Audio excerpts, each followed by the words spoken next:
Allô, c'est Dominique, le designer végétal le plus célibataire en ville. Je te montre comment ne pas tuer ton piléa.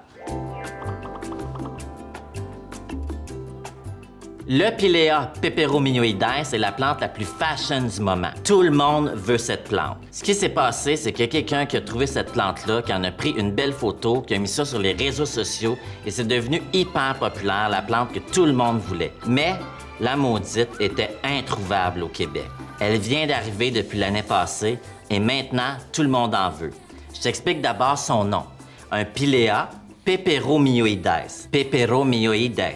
Tu peux répéter plusieurs fois, c'est son nom latin. Peperomie, c'est une autre sorte de plante, c'est le peperomia. La plante fashion est le pilea, mais elle ressemble au peperomia, donc c'est en fait une plante, on dirait, qui se prend pour un autre. C'est comme une plante guédoune un peu. Le peperomia est super populaire, super facile d'entretien.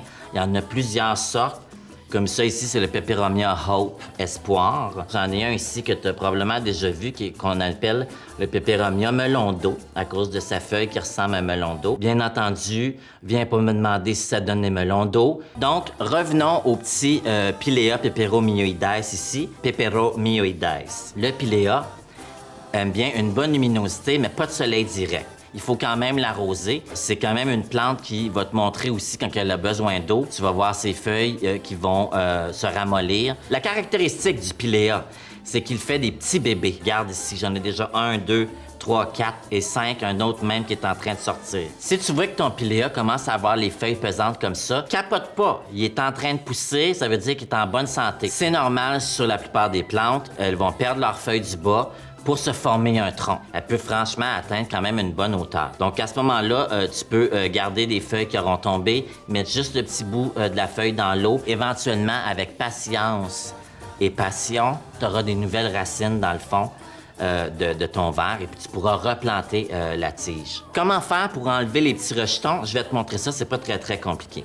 Tu peux la retirer du pot. Tu vas venir dégager un petit peu ici le bébé. Fait qu'à ce moment-là, tu vas venir prendre soit un petit couteau, mettons un couteau à patate, là. Je vais venir séparer le petit bébé.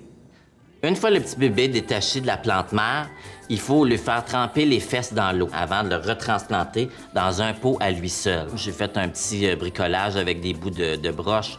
Tu vas prendre du fil de cuivre ou des trombones. Quand il sera le temps de le transplanter, tu vas prendre un bon terreau légèrement humide puis tu vas le transplanter comme il faut dans son pot.